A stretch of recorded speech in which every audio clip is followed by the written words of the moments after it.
Uutisissa puhutaan koko ajan asuntomarkkinan kriisistä, mutta me ollaan tänä vuonna ostettu jo noin 1300 asuntoa. Joko me ollaan ihan sekaisin, tai sitten tuossa asuntomarkkinassa on paljon semmoisia asioita, mitä moni ei näe. Hei, meillä on tänään Neuvosen Henri täällä. Sä oot meidän toimari ja vastaat meille asuntojen ostamisesta käytännössä. Sä sanoit muutama vuosi sitten, että me ostetaan 1000 asuntoa vuodessa. Niin mikäs meillä on tilanne tällä hetkellä tätä vuotta? No, tämä voisi olla kyllä aikamoista tykitystä, että tähän mennessä me ollaan ostettu jo tänä vuonna noin 1300 asuntoa, kun about 4 kuukautta on kulunut. 1300 asuntoa 4 kuukauteen.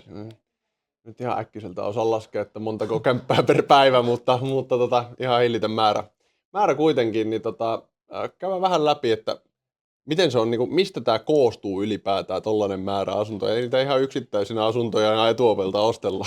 Joo, niitä ei ole ostettu ollenkaan. Että se koostuu niin kuin 5-6 sellaista vähän isommasta portfoliokaupasta, missä on ostettu sitten useampia kokonaisia kerrostaloja kerralla.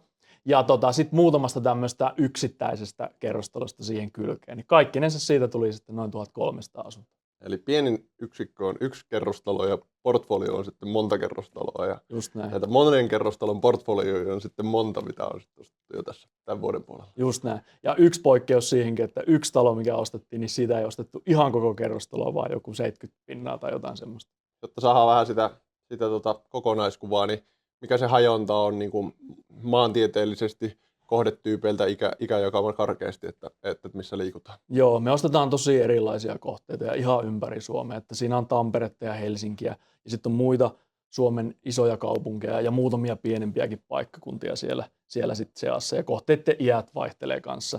Et uusimmat on jotain 2000-luvulla, 2010-luvulla rakennettuja ja sitten on paljon tämmöisiä vanhoja 60-, 70-, 80-, 90-luvun kohteita. Että hyvinkin laidasta laitaa voisi sanoa. Just näin, että mitään semmoista niinku yhtä, että kaikki on tällaista, kaikki on tuolta, niin ei pysty tuosta vetämään. Niin reunaehtona on vähän silleen, että diili pitää olla hyvä. Se pitää olla hyvä meille, mutta ensisijaisesti meidän asiakkaille. Että koko tämä meidän business perustuu siihen, että me ei tosiaan omisteta sitten välttämättä kovin mahdottoman pitkään näitä asuntoja, vaan me halutaan tarjota meidän asiakkaille niistä hyviä diilejä, eli me laitetaan näitä asuntoja sitten myyntiin. Ja esimerkiksi se yksi perusperiaate siellä on, että jos markkinahinta on täällä, niin meidän pitää pystyä tarjota meidän asiakkaille sitä asuntoa sitten siivun verran alle sen, että se on oikeasti hyvä diili. Meidän toiminnassa meillä on pitosalkku, missä meillä on niin omistuksessa olevia asuntoja, mutta että nämä, mitä nyt ollaan ostettu, niin nämä on sitten tavallaan myyntiin ostettuja asuntoja, eikö näin? Joo, just näin. Just näin, kyllä, mutta että tavallaan diili pitää olla aina kunnossa ja diili pitää olla asiakkaan näkökulmasta kunnossa, että mistä se sitten sillä niin kuin tavallaan riippuu, että milloin se diili on hyvä, että kun skaala on iso, kohteet on erilaisia ja näin, niin mikä se määrittää, että milloin se diili on niin kuin asiakkaalle hyvä? Kyllä, eli yksi on just tuo markkinahinta-arviointi, mitä tehdään, että sen pitää olla kunnossa. Ja sitten tietysti asuntosijoittajia kun ollaan, niin vuokratuotot kiinnostaa, että ne pitää olla myös niin kuin korkeita. Ja sitten varsinkin, jos nämä molemmat elementit sitten toteutuu, että vuokratuotto on hyvä ja hinta on kohdillaan, niin silloin niitä asuntoja on helppo myyä eteenpäin ja meillä on sen takia myöskin paljon tyytyväisiä asiakkaita. Kyllä. Että siihen kulloisenkin markkinaan tavallaan ollaan siellä hintatasolta ja sitten tuottotasoltaan sellaisessa skoopissa, että se niinku on oikeasti se hyvä diili siellä. Just näin. Joo, kyllä.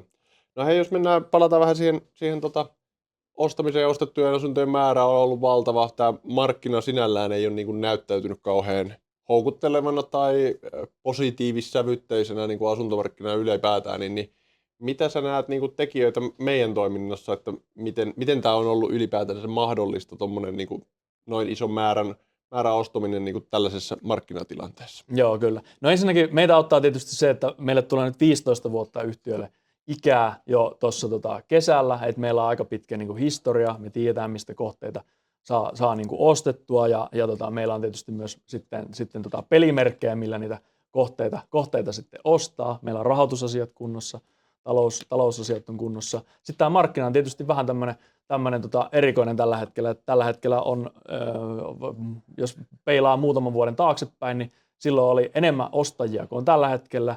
Ja ehkä silloin oli vähempi myyjiä tai saman verran myyjiä, mutta kuitenkin, että kohteita tulee tarjolle ja sitten me pystytään niitä sitten myöskin ostamaan, se kaikki mahdollistaa kyllä sen.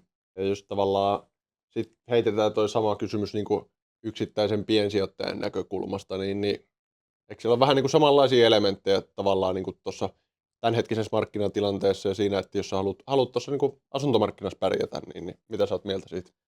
Joo, kyllä, just näin. Että jos miettii, että missä kokoluokassa me vaikka ostetaan näitä niin kuin kohteita, me toimitaan vähän siellä niin kuin piensijoittajien ja sitten suursijoittajien siinä niin kuin välimaastossa. Että me ollaan löydetty sieltä niin kuin semmoinen sweet spotti meille, että me ei kilpaile piensijoittajien kanssa yksittäisistä asunnoista, ja sitten on tämmöisiä vielä paljon suurempia sijoittajia kuin me on, ketkä ostaa sitten yhdellä kaupalla plus 1000 asuntoa ja yli 100 miljoona kauppoja tekee, me ollaan jossain siinä niin kuin välimaastossa sitten ostamassa niitä kohteita.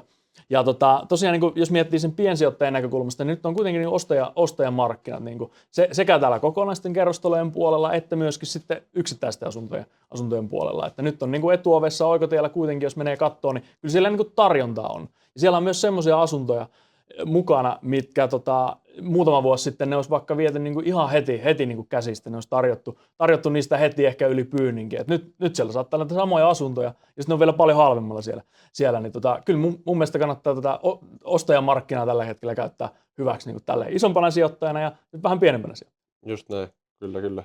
Että jos tavallaan kerrotaan sen piensijoittajan näkökulmasta, niin niitä asioita, mitä sä nostit, että ollaan oltu pitkään markkinassa mukana ja toiminnassa mukana. Meillä on 15 vuotta historiaa tavallaan, että se ymmärrys ja osaaminen, markkinaseuranta, siellä jos miettii piensijoittajaa, niin että taustatyöt on tehty kunnossa.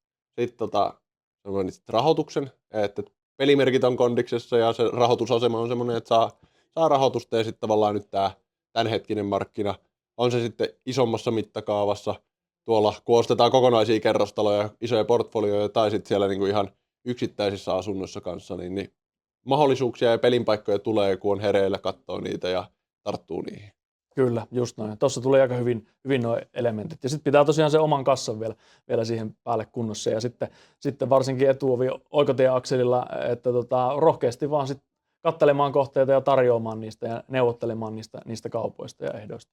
Kyllä tosi niin mielenkiintoisia mahiksia on niin jokaiselle asuntosijoittamisesta kiinnostuneelle, sijoittamisesta ylipäätään kiinnostuneelle, jos haluaa tätä niin kuin vallitsevaa tilannetta hyödyntää. Kyllä, että niin eihän tämä on nyt pysynyt tässä jonkun aikaa jo päällä tämmöinen näin, mutta kyllä se tilanne voi kääntyä sitten jossain kohti parempaakin, vaikka sitä ei ole pitkään puhuttu. Mutta niin kauan kuin hinnat on nyt alhaalla, niin kyllä sitä kannattaa niin kuin hyödyntää. Jos miettii, että markkinat on joskus ollut täällä näin ja sitten ne on tullut alaspäin kuitenkin aika paljon, ja nyt on kuitenkin mahdollista neuvotella tai vaikka meidän kautta ostaa niitä asuntoja, mitkä on niin kuin nykymarkkinahintojenkin alapuolella, niin kyllähän se on niin kuin tosi houkuttelevaa, että niin kuin välillä kun katsoo jotain vanhoja hintoja justiinsa, vaikka vanhoja omia laskelmiakin, mitä on tehnyt joskus vuosi sitten, ne on niistä silleen, että ei samperi sentään, että on nämä hinnat ollut ihan toisenlaisia kuin mitä ne on nyt. Ja samaten tuotot on huomattavasti korkeampia tällä hetkellä, mitä ne on ollut silloin aikaisemmin. Et ei silloin joskus kuumina vuosina voinut kuvitellakaan, että saisi noin kovia vuokratuottoja, mitä tällä hetkellä pystyy saamaan. Just näin, ja tavallaan asuntomarkkina on kuitenkin silleen hidasliikkeinen ja ne muutokset tapahtuu hitaasti, että jos pelataan, että ne huiput tai se semmoinen niin kuin korona-ajan kupla, kovimmat hinnat ja näin, niin oli siellä 21, ehkä 22 vuoden alussa vielä. Ja sieltä kun ollaan lähdetty, niin ollaan koko ajan tultu tavallaan pikkuhiljaa alaspäin, siitä rupeaa olemaan nyt 4 vuotta, ja jos kuvitellaan, vaikka ei tiedetäkään, kuvitellaan, että nyt olisi se pohjahetki, niin karkeasti varmaan suunnilleen samanlainen aika menee, että tavallaan markkinat kiipee ja korjaa, ja ollaan siellä 21 vuoden lopun tilanteessa, niin tästä eteenpäin, jos ajatellaan, että nyt se tavallaan käännös oltaisiin juuri siinä pohjahetkessä, niin eikö se nyt mene karkeasti tolleen? Joo, voi ihan hyvin mennä. Tietysti on muitakin skenaarioita olemassa, mutta toi on ainakin yksi tavallaan, miten se. Ja sehän tulee vähän niin kuin plussana tai niin kuin tavallaan siihen päälle, että sitä ei tarvitse edes laskea mitenkään, että näiden asuntojen arvot nousis. Mutta kuitenkin jos miettii, että sit kun sä ostat silloin, kun hinnat on alhaalla ja valmiiksi, niin kuin reilusti, nyt tullut oikein kunnolla alaspäin. Että jos sä ostat silloin, niin onhan sun asema niin kuin tosi paljon turvallisempi kuin silloin, kun sä ostat siellä huipulla. Koska nyt, että tästä hinnat laskisi vielä 20% tai 30% tai jotain alaspäin, niin se tuntuu kyllä niin kuin aika hankalalta. Niin kuin voi tietysti varmaan siihenkin on joku todennäköisyys olemassa. Mutta kyllä mä petsaisin mieluummin ja olisin nyt ostamassa ja laittamassa rahoja sen puolesta, että niin kuin enemmän mennään sinne taas parempaan suuntaan kuin huonompaan suuntaan. Just näin. Ei kannata liikaa pelätä, mutta että, siinä on niin kuin, kun seuraa, niin rupeaa tunnistamaan niitä ostonpaikkoja siellä ihan varmasti. Kyllä. Kyllä. All right. Mun mielestä tämä oli tosi mielenkiintoinen settiä. Kiva, kun päästiin tästä juttelemaan.